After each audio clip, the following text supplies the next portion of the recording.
Bonjour à tous, j'espère que vous allez bien. C'est ma deuxième vidéo YouTube, toujours sur le même thème, ma journée à l'Assemblée nationale. Partie numéro 2, mon point de vue. Alors pour avoir vécu le truc de l'intérieur, je peux vous dire qu'on parle beaucoup de Molac. Il a fait un énorme travail en amont, il a fait la loi quand même, c'est pas n'importe quoi. Mais pour avoir vu le truc de l'intérieur, ce jour-là, Paul Molac était devant tout seul, il ne disait rien parce qu'il ne pouvait rien dire, il ne pouvait pas aller invectiver les gens à gauche à droite. Par contre, j'en ai voyé un qui était, il était là, il était devant moi. Le gars, il a pris des notes tout du long, il a envoyé des textos à ses potes, je pense, je ne voyais pas ce qu'il y avait sur les textos. Le mec a bossé, c'était Yannick Kerlogot, donc député qui est lui En Marche, que j'avais croisé le matin. Alors honnêtement, je vais essayer de ne pas faire de politique dans cette vidéo, même si je parle d'un sujet politique, donc ça va peut-être être difficile, mais Yannick Kerlogot, je l'ai vu à 8h50 le matin en arrivant. Le mec, j'avais l'impression de voir Mohamed Ali qui sortait d'un combat, et là, il allait à l'Assemblée nationale.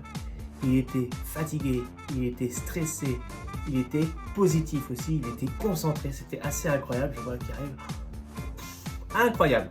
Et j'ai compris après qu'en fait, il avait passé 3-4 jours à convaincre tous les députés En Marche de voter la loi plutôt que d'aller dans le sens de En Marche. Donc vraiment incroyable. Et toujours pour parler de Yannick Kerlogot, donc il a bossé comme un malade, ça je l'ai dit. Il était stressé, vous voyez, quand on bouge la jambe comme ça. Là. Il était comme ça tout du long. Il a pris la parole pour dire des choses juste à 3 ou 4 reprises. Et vous connaissez peut-être Stanislas Guerini, le patron des En Marche. Il est assis à 4 places de lui. Il est passé 2 ou 3 fois devant lui. Ils ne se sont rien dit. Snobé. Wow, incroyable. Comme si c'était la guerre entre deux camps. Le camp des Parisiens et le camp des régionalistes. Ouais. Bien qu'on ne soit pas régionaliste pour le coup, on est simplement des gens normaux. Alors l'organisation de la journée maintenant. Alors pour que vous compreniez bien comment que ça se passe, vous allez voir, c'est assez compliqué, mais assez clair quand même. Tout d'abord, il y a le ministre qui dit qu'il n'est pas d'accord avec la loi. Ensuite, il y a Paul Molac qui présente la loi. Ensuite, chaque groupe donne son point de vue de la loi pendant 5 minutes. Ensuite, on passe aux articles. Et chaque article a des amendements. Chaque député donne son amendement en disant oui, j'aimerais bien qu'on mette le mot maîtrise plutôt que le mot bonne connaissance. Puis le ministre dit qu'il est d'accord avec ça, vu que finalement ça va faire capoter la loi. Et Paul Molac dit eh ben non, moi je suis pas d'accord parce qu'il faut que la loi elle passe. Après que le député pose son amendement, puis le mec dit pas d'accord, lui le mec dit d'accord. Et ben chaque député dit oui, ben moi je crois qu'en fait il est possible que bonne connaissance c'est pas mal et je vais voter en ce sens. Blablabla. Puis on passe à l'amendement suivant. Par exemple, oui, il y a une virgule entre le et le puis. A priori, il n'y a pas de virgule, il faudrait enlever cette virgule. Et donc le ministre dit, eh ben moi je suis d'accord avec ça. Eh ben moi je suis pas d'accord avec ça. Et puis les autres disent, oui, ben voilà. Puis ensuite on vote l'article. Et quand tous les articles sont votés, la loi dans son entièreté est passée à son tour au vote. Mais avant, le ministre, le rapporteur et Chaco sont invités à dire ceux qui vont voter. C'est pour ça que ça dure un petit peu longtemps.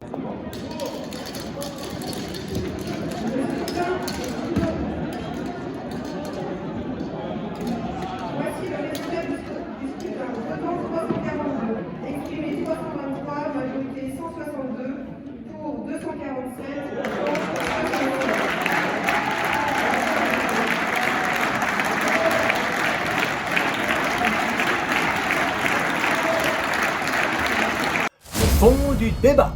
Alors j'ai appris à midi en mangeant avec le député qu'en fait c'était une journée spéciale. Chaque mois, il y a une journée qui est consacrée au groupe parlementaire. Tout le reste des jours, c'est consacré au gouvernement. Et ce jour-là était consacré au groupe Liberté et Territoire, donc le groupe de Paul Molac.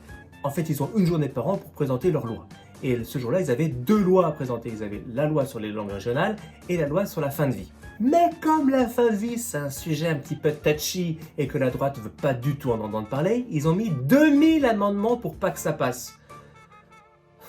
Et pour assurer leurs arrières, ils ont mis 1000 amendements sur la loi de Paul Molac. Ce qui fait qu'au lieu d'avoir un débat qui aurait pu durer 2 ou 3 heures, on a eu un débat qui a duré 5 heures. Et vous l'avez su, la loi sur la fin de vie, elle, n'a pas pu passer à cause de temps. Donc voilà, pendant 5 heures, j'ai assisté à un combat de coq où d'un côté, il y avait Blanquer qui disait, donc la voix du gouvernement, non, on veut pas de cette loi parce que elle est pas bien. De l'autre côté, il y avait Molac qui disait, mais si, cette loi, elle est bien. Et puis il était soutenu par des députés de chaque groupe qui disaient aussi, oui, cette loi, elle est bien. Et en troisième lieu, il y avait aussi tous les mecs de droite qui étaient là en train de dire, oui, cette loi, elle est bien, mais elle pourrait être mieux si on met des amendements. Et donc ils rajoutaient du temps de blabla pour rien, juste pour reculer le vote de la loi suivante. Ce qui fait que ça donnait des annonces totalement improbables ce jour-là. Hein. La France insoumise qui était avec le gouvernement, qui faisait bloc commun. La gauche qui était avec le FN et la droite dure. Et au sein de En Marche, des mecs qui se tapaient dessus pour dire oui, non, n'importe quoi. Donc, je vais quand même vous parler de 3 temps forts qui m'ont marqué dans la journée. Le premier temps fort, c'était le vote sur la question de l'immersion en breton, oui ou non. A priori, on voyait bien que c'était plutôt bien parti, mais il y avait quand même des gens qui étaient farouchement contre et qui l'avaient dit ouvertement. Et au moment du vote, on a vu que c'était bon, quoi. Et devant moi, il y avait Yannick Kerlevoit qui a fait super. Et par ce petit geste, j'ai compris que il y avait tellement de tension qui retombait. Il s'est levé, standing ovation, up dans tous les sens, tout le monde était en euphorie. Il y a même une députée qui a jeté son soutif et il y a un mec qui l'a récupéré à la volée avec les dents, pour vous dire. Deuxième moment fort, là c'est quelque chose que vous pourrez peut-être le retrouver sur internet, c'était assez drôle. Gros dérapage de Blanquer qui a franchi la ligne jaune, comme on dit. Le mec a fait un amalgame entre régionalisme et séparatisme. Alors là, ça a donné du grain à moudre à la droite, mais vraiment une cour d'école, les mecs. Oh, ça va pas, la. Les mecs, mais incroyable. Je dis les mecs, oui, parce que les femmes étaient plutôt réservées en règle générale. Donc, voyant que ça commence à partir en il y a carrément Castaner qui s'est levé. Il se lève et j'avais vu Guérini passer devant lui plusieurs fois et lui dire des petits mots dans l'oreille, machin.